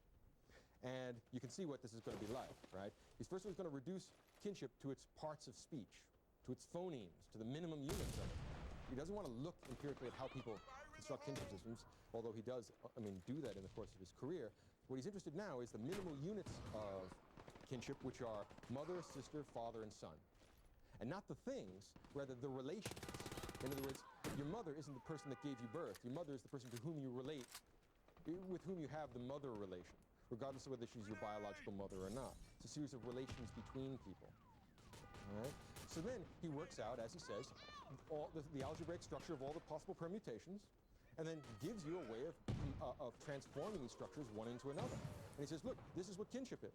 This is all kinship ever could possibly be, and now all you functional anthropologists can go out to the field, right, and get dirty, and find out what particular groups of people have what particular permutation. But that's all it could possibly be. At least if we're going to study kinship on its own as a self-contained substructure within the whole social structure. Now, after the elementary structures of kinship, which is in 49, he produces a number of essays about the theory of structural anthropology in the 50s, and then probably his most famous book, and it's a real wonderful book. Those of you who are hoping to read a little structuralism in the future, it's called The Savage Mind. It's published in 62. It's a wonderful book. It's a very interesting book, and it's a real headband, and this is quite a difficult piece of work. And what he says there is that it's possible to view the thinking of human beings at the primitive kind of hunting-gathering level, what he calls the savage level, as being not different, not fundamentally changed from the kind of thinking that we do. In other words, what he's going to try and say is that there's a unity to the human mind and human reason, and savages participate in the same mind and reason that we do. And in fact, what they do is just transform the world symbolically in the same way that we do. It's just that their logic is concrete as opposed to abstract like ours. It's not worse, it's not inferior, it's just organized around a different grammar. Now, this is very important for the following reason. Anthropologists for a long time have been kind of wedded to the idea, committed to the idea of cultural relativism, right? That one culture is as good as another. And that it's been hard to sell this idea, particularly to technologically advanced, first world countries. And Levi-Strauss gives us a new take on that, which is kind of nice. In some ways, it's a sort of neo-Rousseauian idea of the noble savage, or at least of the equality of savage life and civilized life, whatever that is. And what he says is something like this. Since a cultural system is a kind of a grammar, a set of rules for constructing and connecting different elements, well, asking what culture is the best one is just like asking what's the best grammar or what's the best language. The question is stupid, doesn't make any sense. What is the best language? Well, what is the best language for what purpose? Maybe I can see how some languages might serve different purposes better. But if you don't tell me what purposes you're trying to serve, you just ask me, what's the best grammar? Well, the idea doesn't make any sense. There's nothing to say to that. To assume that my grammar is the best one is just the most obvious and unpleasant kind of cultural chauvinism. What he's saying is that since your culture is a set of rules, a sort of a grammar, to say that your culture is better than another one means that it's arbitrary, and it's just a way of inflating your own ego. So what he's trying to do then is give some new twist to the Rousseauian idea that human beings or human cultures at an earlier stage of development are not fundamentally different or fundamentally inferior from technologically sophisticated cultures. Right? It's been one of the main concerns of anthropology in this century. A good example of his thinking is in the little book that he published in 62 on totemism. And totemism is the following. It's the tendency to identify groups or subgroups with animal species. So, for example, if you look at a group of Indians, the tribe may break up into, say, 6 or 8 clans, and the clans will be the bear clan and the snake clan and the zebra clan and the lion clan, things like that. Now, when a primitive person says to you, "We are the lion people, and I am the descendant of a lion," it is tempting for kind of cultural chauvinists to say, well, that shows the primitive childlike nature of savages, be kind of indulgent and patronizing. Levi-Strauss doesn't like that. And Malinowski might say, well, for him to call himself the lion people, that serves some function in their society, so that's why he calls himself a lion. What Levi-Strauss says is, no, look, this guy isn't stupid. He doesn't believe he's a lion. What he's doing is taking something that you understand to be a metaphor and treating it as a metonym. In other words, he's treating it as a concrete kind of reasoning which only appears on the surface structure to be metaphorical, and in fact it is metonymic and perfectly logical. So what he is saying is that, and this connects back to the savage mind, that those who create these ideas like totemism, like mythology in particular, because that's one of his main concerns, to show that all myths are structural transformations of the same thing again and again and again in different contexts. What happens under these circumstances is that Levi-Strauss is trying to drive at the idea that within a given culture, the construction of myths is the essential poetic and also the essential conceptual activity, and that myths have a deep structure which are isomorphic to nature. In other words, what we are doing when we create, say, totemism within a society, we are creating certain statements about our structural relations. Levi-Strauss's reading is something like this. If I say that I am a man from the lion clan, and this person over here says that he's a man from the bear clan, I'm not saying that I'm a lion, he's a bear. Levi-Strauss says, no, what that is a metonym which expresses certain structural similarities in our relations. Suppose these clans are exogamous. So what that means is that when I say that I am a lion, that means I must marry someone outside the lion clan. That's not a metaphorical statement, that's a real structural statement about my relations within the kinship system. When he says that he's a bear man, a man of the bear clan, what that means is that he's not allowed to marry any bear women. This is not nonsensical, this is not metaphorical or childish, this is a transformation of certain structural relations, our kinship system. What had appeared to be primitive turns out not to be primitive, turns out to be quite deep. The idea that he introduces is bricolage and the bricoleur. The bricoleur is the totem maker. The bricoleur is the person that makes this abstract logic, that makes these myths. The bricoleur constructs totemic messages in which nature mirrors culture. Bricolage is our ability to construct this abstract, concrete as opposed to abstract logic. Now, his most famous contributions have been in the interpretation of myths. Levi-Strauss and his structural interpretation of mythology suggests that all myths can be translated into certain regularly recurring structures. In this respect, it harks back to Freud. Freud on dreams is very much like Levi-Strauss on myth. What Freud says is, yeah, I know one person dreams of a shark, another dreams of a dragon, another dreams of a cave, another dreams of a tree, but regardless of what the content of your dream is, it all structurally corresponds to certain essential and necessary elements in your psyche. Well, move that from the individual level to the cultural level. Myths are generated, and they tell you different things, that Jesus died on the cross, or that Apollo drives his chariot through the sky, and all kinds of stuff. But regardless of what the content is, Levi-Strauss says that it has a common structure which describes the social world and the natural world. What it does, though, is describe it in a sort of code. Levi-Strauss thinks that structuralism discerns this code, gives us a mathematical expression for it. And what appeared to be heterogeneous turns out to be unified, and we kind of achieve that goal of finding a substrate which stays the way it is, logically accessible to all rational people. Now, sort of difficulties do we encounter in thinking about the world like this? And I mean, there are quite a few. And before I take that any further, let me finish off with this last book. Won't quite go to that. Last thing that he does is, I think, perhaps his greatest work. It's 4 volumes. It's published between 68 and 74, 64 and 78, something like that. And the main theme, and the book is called Introduction to the Science of Mythology. It's a multi-volume work. And what he offers us is, in the first volume, The Raw and the Cooked, a way of looking at the way in which we prepare food and the table manners that we have as being structurally determined by certain sorts of laws. The And he tries to find homologies between these sets of structures, the structures of our table manners and our cuisine and our kinship system and our language and the way in which we organize the dispersal of political power, that kind of thing. So all these structures turn out to be homologous, or that's what he's looking for. And what this argues for is the unity of consciousness, thought, and reason across cultural determinations. And in that respect, it's an attempt, like that of Freud, not to create a science of society, because I think that's an overblown claim, but what it does is create a sort of hermeneutic, a set of principles by which we interpret these symbolic data that we get from cultures. And the difficulty with this hermeneutic, this structuralist interpretation of anthropology, is the same that we get with the hermeneutics involved in Freudian psychiatry. Hermeneutics is not univocal, right? It's multivocal. There are a number of possible interpretive strategies we might use. Structuralism is one among many. It is clear that Levi-Strauss doesn't want that. He wants it to be the science of anthropology. He doesn't want it to be a hermeneutic, but I don't think he can quite make that claim. He doesn't get away with that. It is a certain way, a pattern, a strategy by which we approach cultural phenomena. Now, there are some problems that come into this. First problem that comes to mind.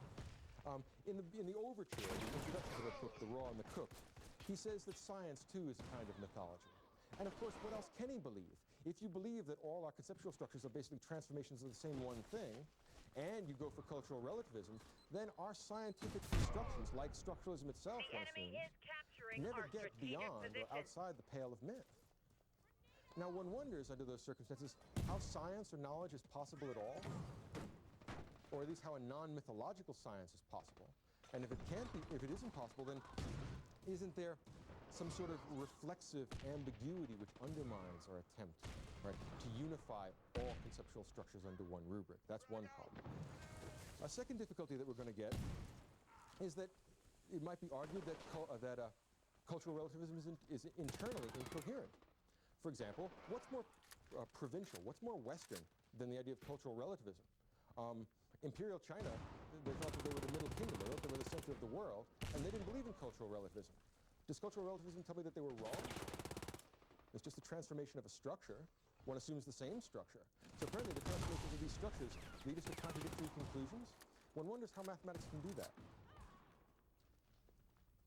This is real fishy. Beyond that, we have some other difficulties. There are, particularly in his latest work, The Raw and the Cooked, Procrustean, apparently arbitrary distinctions that get made, oppositions that aren't clearly justified. For example, Levi-Strauss thinks that the opposite of honey is tobacco. I have no idea why. I mean, I've read the book a great many times, and I don't know why. Also, boiled potatoes on our table, that's the inverse of roast beef. Well, I mean, I guess maybe it is. I just don't know why. I mean, I'll take your word for it. In some ways, it's like in Freud's theory, why is it the unknown stranger? The enemy Why is it always is your father? capturing our Because Professor strategic Freud says so. position. Why are your potatoes, your boiled potatoes, the opposite of your roasted beef? Because Professor Levi-Strauss says so. It becomes kind of trying after a while. A more important observation is that this is essentially ahistorical. And Piaget points this out. The enemy is He has, in that capturing respect, our the same problem that strategic Freud position. has. How is it that these structures of the mind are generated over time? Why is it that they don't seem to develop over time? They seem to be constant both for us and the savages. One assumes that the amoebas and that the great apes in the process of evolution didn't have these structures. When did we, The human enemy beings, is start having them? capturing our And how? strategic position. Structuralism can't tell you about that because it's so ahistorical. Right? That's going to be one of the big problems that we encounter here. In many respects, in the 20th century, the problems of philosophy have been translated into the problems of social science. The difference between Malinowski and Levi-Strauss is the difference between Hume and Kant. In some ways, the difference between Aristotle and Plato. Right? It's the same thing reformulated and put into a different domain, a different context. This is the rationalist variant of that. The enemy is capturing The our advantages of this strategic is that it gives position. you new and interesting ways of looking at culture. In other words, I think that we shouldn't be too critical of them. I would never have thought that there was a grammar to cuisine. But after thinking about it, yeah, I can see that there is a certain set of rules to our kinship and to our eating and to things like that. And that you might see them as being rule-governed, but that there might be some advantage in abstracting these rules in a sort of logical calculus. Okay, it allows you to make comparisons. That might be useful. The difficulty here is that this threatens to turn into a sterile series of tautologies, in which you just insist that an X is transformed into Y without giving any grounds for belief that X is Y, that honey is the analog of tobacco, or that honey is the inverse of that. I don't see why. The enemy is capturing The difficulty our that we strategic have position. may be thought of this way. enemy Here's where I captured the bring in the command post. ghost of Fall Descartes, back. the Cartesian tradition. In Retreat Descartes, to his the theory of second the mind, position. we had You a must problem, protect it. not in finding out about ourselves, just look inward and you know yourself, but in finding out about other minds. In other words, you see behavior in the world, but what grounds do you have for believing that there are other minds, or for believing that you can possibly know them? The ground is very shaky. Descartes always has problems. Well, Levi-Strauss has a similar kind of a problem. In his system, the idea, Enemies the problem of approaching. knowing other Protect the minds is strategic structurally position at all transformed costs. into the problem of knowing The other enemy cultures. is capturing our Right? strategic And in both position. cases, it results in the same thing. Certain kinds of logical impasses and implausible dogmatic references which suggest that he's reached the end of his tether, he's taken this method as far as it can possibly go. The enemy is And in that respect, I'd be capturing our inclined to say that the strategic structuralist method position. is essentially a failure.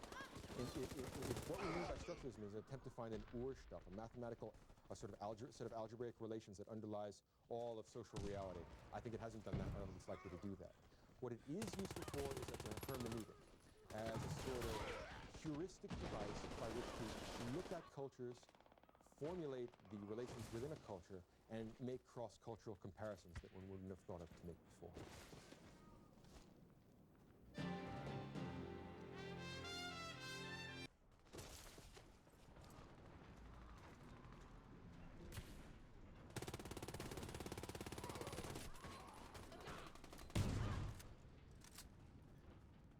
Frag out.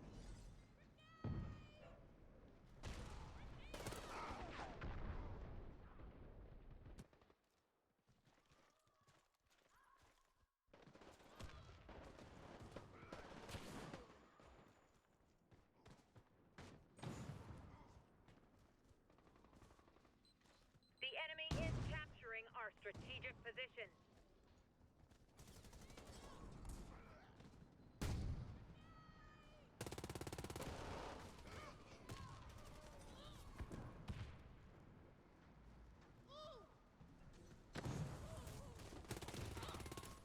The enemy is capturing our strategic position.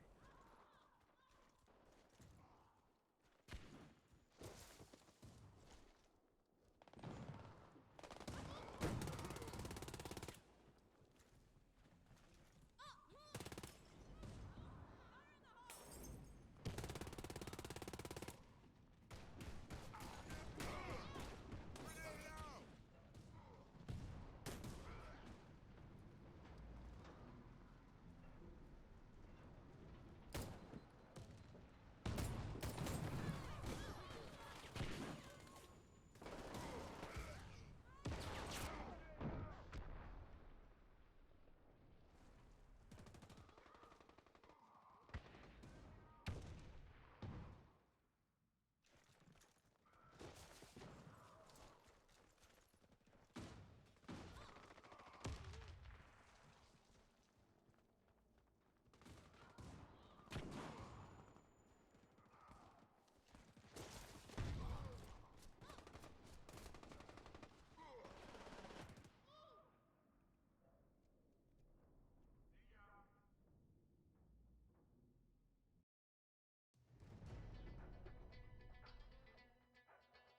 Round start.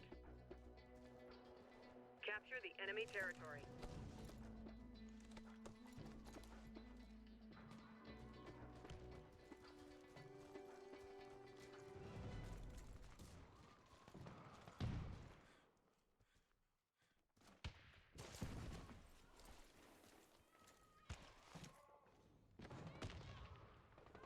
We are capturing a position.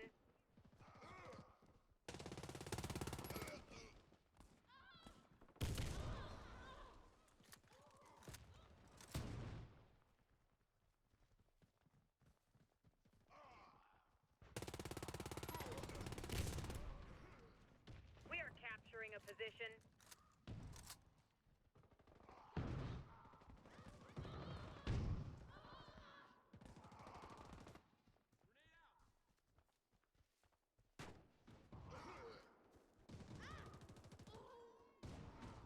We are capturing a position.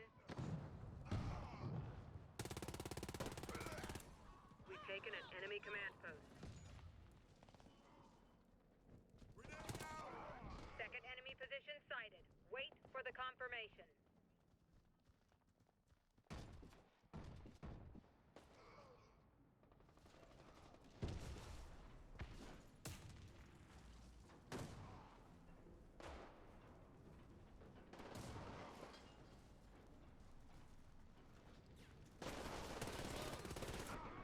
Coordinates verified. Captured the second strategic position. We are capturing a position.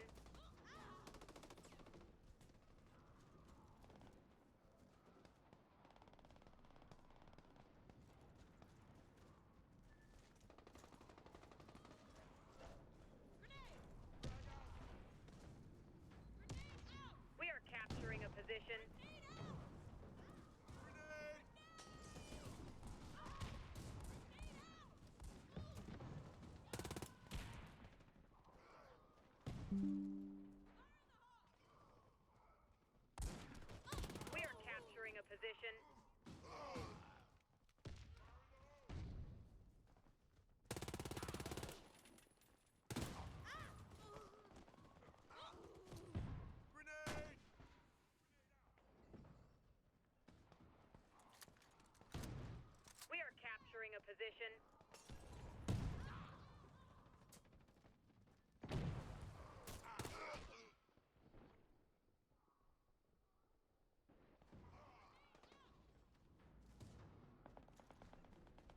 We are capturing a position.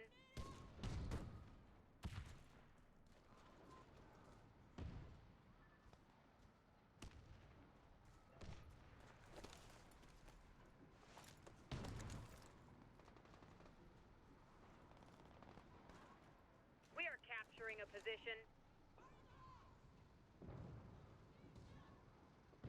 Good job. We captured 2 strategic positions. Only 1 left. We captured more positions than the enemy. Last enemy position sighted. Stand by for confirmation.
Stanford University.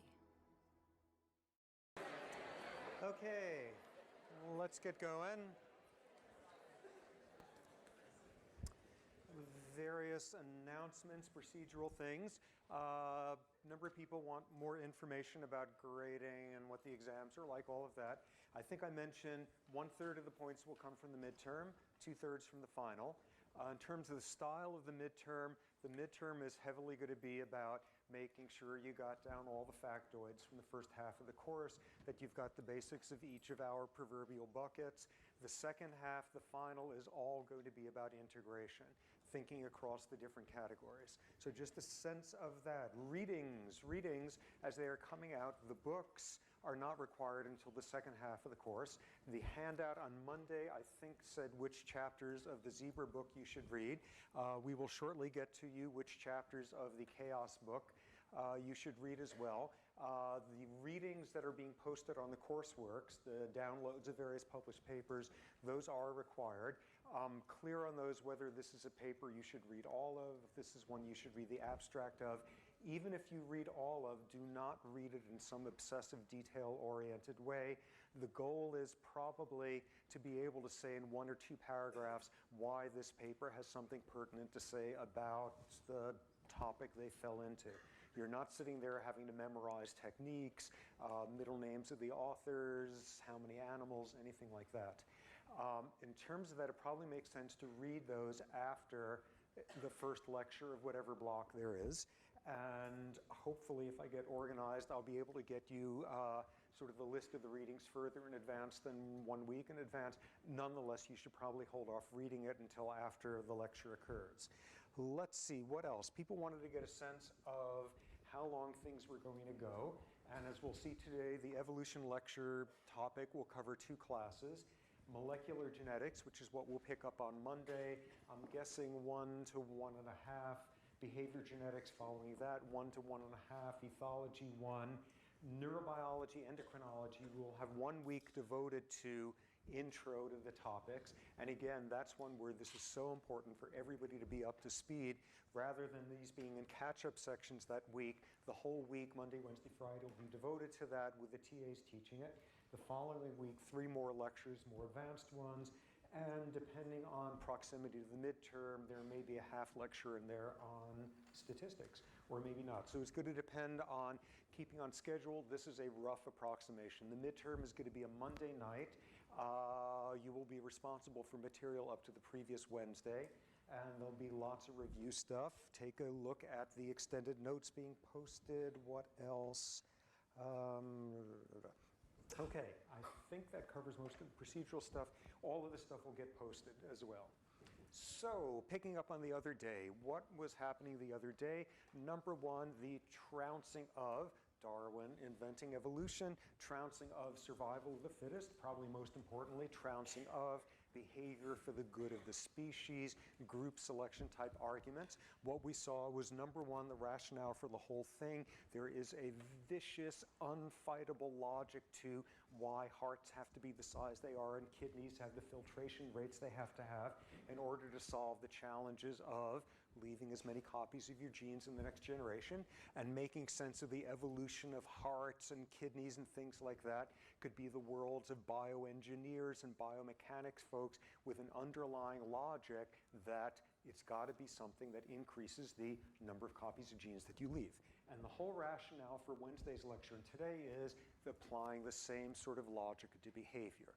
The whole world of, just as you can optimize sort of the way one's neck, how long it is, if you're a giraffe, you can optimize behavioral strategies.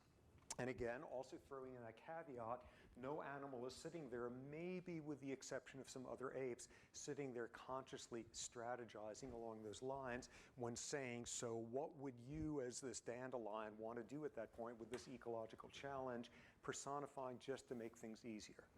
Okay, what we then barreled into were the 3 major building blocks for thinking about the evolution of behavior in the framework of contemporary evolutionary thinking. Number 1, individual selection, passing on as many copies of your own gene to the next generation as possible by way of your own reproducing. The individual selection, a chicken is an egg's way to make another egg. I've now rehearsed that, so I've got that down right. The whole notion of behavior as just being this epiphenomenon in order to do what's needed to get another copy of the genes into the next generation. Building block number 2. Some of the time, the best way to increase the number of genes you pass on to the next generation is to help your relatives do so.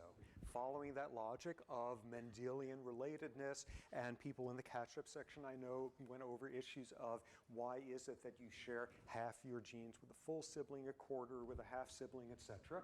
So sometimes the way to maximize is by helping out a relative to do so with, again, constraint by this vicious mathematical logic of it depends on how related you are to the relative. And thus you will gladly lay down your life for 1 identical twin, 2 full siblings, 8 cousins, off you go. So the whole notion there of insight into why social animals the galaxy over are so obsessed with kinship and relatedness, the whole world of who counts as an us, who counts as a them in terms of cooperative behaviors playing out along lines of relatedness. Finally, we saw the 3rd piece, which was reciprocal altruism. You scratch my back, I'll scratch yours. Many hands make the task less scratchy or whatever. And what you see in those cases there is a whole world in which you don't have to be related to have cooperation. And we saw all the domains of that, bringing in the formalization, biomechanics person figuring out how strong a leg bone has to be, a game theorist figuring out within the realm of social behavior when you cooperate, when you don't, what sort of strategies. Game theory of seeing the prisoner's dilemma as the building block of that entire field, and seeing all those strategies worked out by mathematicians and economists and diplomats, and seeing which ones optimize under what circumstance, and then going and look in the real world and seeing there's all sorts of animals out there that have evolved optimization strategies of when to cooperate and when to defect. And what we'll get to as a huge, huge issue by the time we get to the lectures on aggression, cooperation, etc., is, well, that's great when you've got a cooperative system going. How do they ever start? How do you jumpstart cooperation in systems, the evolution of cooperation? That's something we will get to in great detail down the line. Finally, what we shifted to was now saying, great, we've got all these principles in hand here and our big 3 building blocks and all of that. How would it be applied to making sense of animal behavior out in the real world? And we left with the example starting someplace there. Where did it go? Yes. That's it, of us marching through no one individual factoid about some species or other species, know that there's a big difference between the genders in size, or there isn't, know that there's not high levels of aggression in males, know that females always give birth. Whatever those traits are as we marched through, using these ideas about individual selection, kin selection, reciprocal altruism, you could march through and logically infer what the social behavior of this particular species was going to be like, and you would be right. We saw, for example, in tournament species where you have high levels of aggression among males, male-male competition for access to females. As a result, males tend to be a lot bigger than females. They are being selected for muscle mass, secondary sexual characteristics, plumage, big sharp canines for slashing the other guy, bringing up this issue of, in a tournament species, who does the male want to mate with? What sort of female are males interested in mating with? The answer being anyone who will mate with them, because there's like no cost involved. All that's involved is no parental behavior, none of that, the cost of sperm, and literally people analyze the relative cost of sperm versus eggs. In tournament species, males are dramatically unchoosy as to who they mate with. In tournament species, males have dramatic variability in reproductive success, 5% accounting for 95% of the matings. Female choice in a tournament species, what does a female want out of a male? She certainly is not going to get good fatherhood out of the guy. All she wants are good genes, because that's all she could hope for from the guy. A whole world of female selectivity for markers of good genes. And as we'll see in the sexual behavior lectures, a whole world of males trying to fake out females across the animal world, suggesting they got better genes than they actually do. So we will come to that. Then, tournament species, do you see female abandonment of kids? Absolutely not, because there's nobody else who's going to take care of them. Coupled with that, you see single births among those species, high levels of aggression amongst the males, low levels of parenting, and males tend to live a lot shorter than females. And what we saw at the other end, the pair-bonded species, was a completely different picture.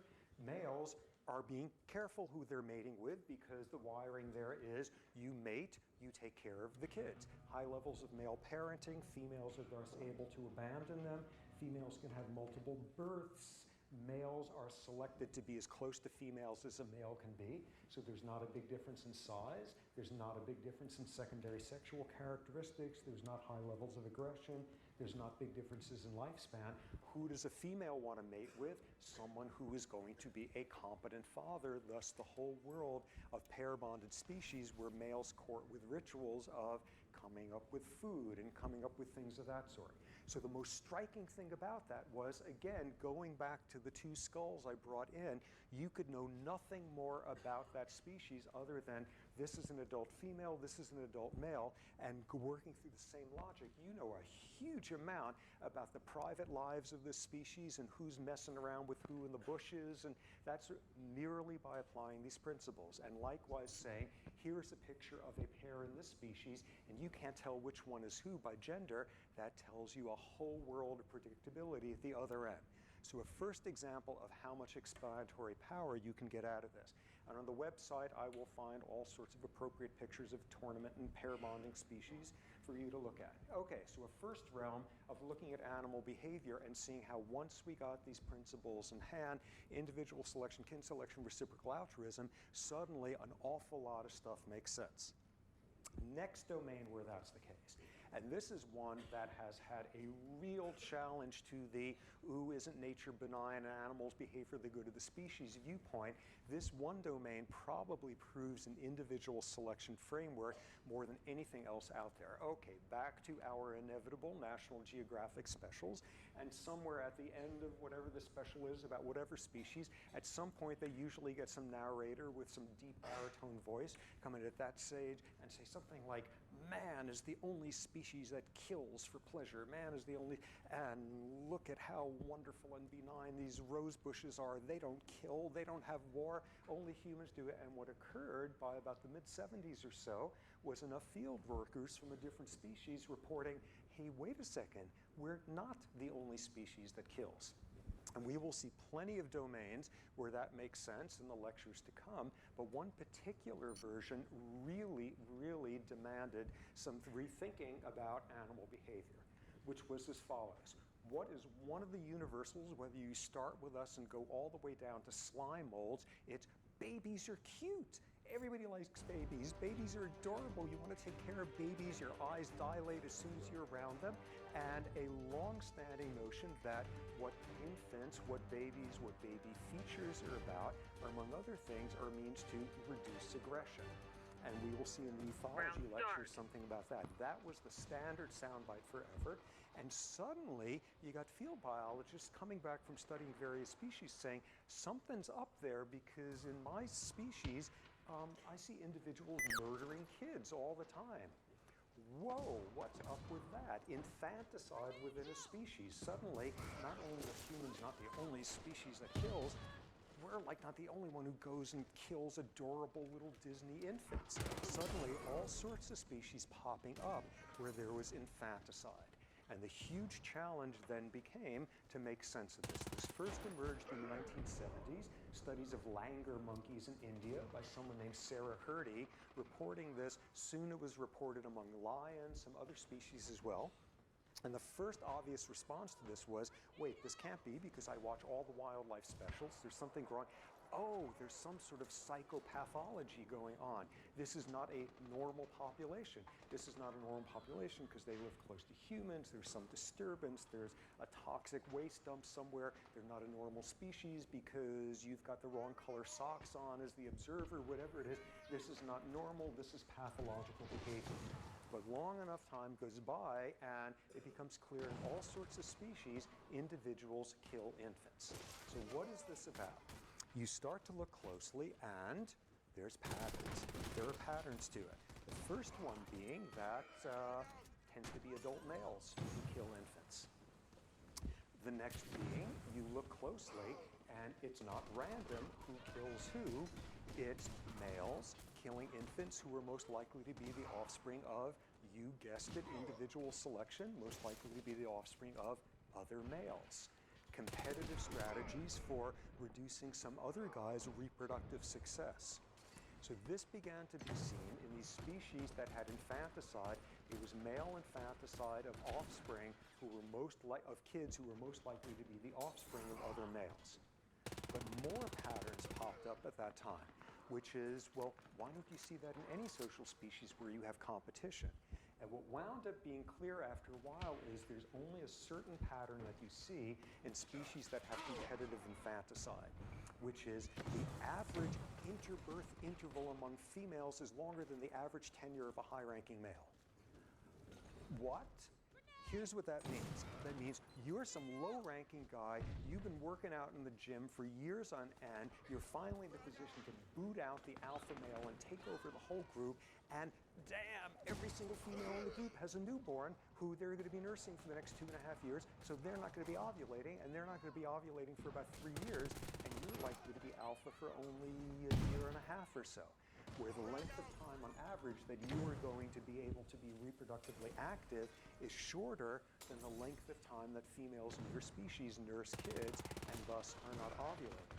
And suddenly you have this brutally clear logic that makes perfect sense from everything on Monday, which is go and kill the kids. Go and kill the kids for 2 reasons. Number one, By killing the offspring of some other male, you are decreasing that individual's reproductive success. This competition is leaving as many copies of your genes, etc. Number two, by killing an offspring, the female, by stopping nursing, will soon be ovulating. And thus you see this pattern in langur monkeys, vervet monkeys, paddis monkeys, lions, mountain gorillas and such, where it's always this structure. Competitive infanticide, a male takes over a breeding group and goes about systematically trying to kill the infants. So we've got an enormous violation there of behaving for the good of the species, and baby animals are cute and suppress aggression and all that sort of thing. The clearest demonstration of that is to look at the fact that one of the species where this goes on by this vicious sort of logic of competition, this is one of the species on Earth that is as close to extinction as you can get, mountain gorillas. There's maybe 600-700 of them are left, and these are just like stunning animals, and they are disappearing because of habitat degradation and human presence and civil wars sweeping through there and all that sort of stuff. But also, they are facing, I think, inevitable extinction in a decade or two, because every now and then a male mountain gorilla will systematically go and kill the infants around in a group by this logic. You can't ask for a much better demonstration of animals not behaving for the good of the species or the group, this individual selection strategy. So immediately we start applying some rules to this. Well, when's a circumstance that a male would come into a group and boot out the previous reproductive male and take over, and where he wouldn't be all that fast to try to kill all the infants in the group? When would a male take over a group and not be all that thrilled to do this competitive infanticide strategy? Any guesses? Yeah! Part 2, individual selection, kin selection. Kin selection, you don't see the competitive infanticide if the males replacing are close relatives, by exactly that logic. So then you begin to see some more elegant stuff going on. In some cases, in a bunch of species, instead of males killing infants, what happens is the presence of a new male causes females to miscarry, pregnant females to miscarry. One version of this, and this is seen in wild horses, the new male in there harasses pregnant females to the point of them miscarrying. Same exact logic again. In a whole bunch of rodent species, you see something far more elegant. The new male shows up, and if you were a pregnant female, the smell of a new male causes you to miscarry a litter. And the biology of that is completely worked out, going from the olfactory signaling, and we're going to hear tons about olfactory signaling in weeks to come, going from the olfactory system to release of a stress hormone that disrupts uterine maturation, and you abort. Olfaction-induced abortion. What's up with the female with that? Why is that a strategy for her to leave as many copies of her own genes in the next generation? If this guy is around, she's got a choice at that point. Choice, again, metaphorically, she has a choice at that point. Either she could go through the rest of the metabolic costs of pregnancy, give birth to these kids, and then they get killed, or at least she can take the lesser of two evils. He spontaneously aborts at that point, and soon after she is ovulating and has a chance again to pass on copies of her own genes. And this is the whole world of, you put a male hamster in with a female who's just had babies, and he goes and eats the kids. Oh, it's psychopathological. It's not psychopathological. Male hamsters are migratory. If there are kids there, they're not likely to have been mine. That's the logical thing. Females having been selected for, if there is the smell of a new male, miscarry. And the same logic again extending, the smell of a new male, unless he's a close relative of the previous male. You see the exact same thing playing out there. Now, all of this, of course, is very sort of male biased in terms of this. These are females sort of making the best of a bad situation. You're some female langur monkey, and some new male has come in and is intent on being infanticidal, and you've read evolutionary biology also. What do you want to do to maximize copies of your own genes in the next generation? Well, you've got this kid here who you're trying to protect. Would you protect that child to the point of your being killed? Probably not. And you don't see females doing that. Under what circumstance would a female be most motivated to defend her child to the point of her being seriously injured? Older females. Older females who are less likely to have another child after that. You're on the scene there, and who else from day one would be most willing to get injured in order to protect the kid? The maternal grandmother, who has no reproductive potential at that point. And what you see in these langur monkeys, the females will defend, not to the point of serious injury. The older the mother is, the more strenuously she defends, and the grandmothers defend even more. Following the same logic here playing out in that way. But you also have another option, which is to do something much more clever. And this is not in the world after you've given birth, but the world of when you are pregnant. Because even in these species that have the competitive infanticide, the new male is also perfectly happy to harass a pregnant female. What have females evolved in the number of primate species? One of the great all-time ways of manipulating males. So you're this pregnant langur monkey, and in comes this new male, and you know you're going to go through like 6 more weeks of pregnancy, and they're going to be enormously costly, and the damn guy's going to kill your kids as soon as they're born, and what can you do, and all of that. And you come up with something very clever physiologically. You go into what is called pseudoestrus. Estrus being the term for when female primates are ovulating or sexually receptive, are in heat. And most primate species give external signs of when they're ovulating. There's engorgement of all sorts of tissues around the vagina and rear end and stuff, and that humans don't do, but they have some of the physiological residues of water retention, for example. So you've got all these external signs of, I am ovulating, except you're not ovulating because you're pregnant. You are pseudo-ovulating. You are going through a pseudoestrus. You generate the picture of it.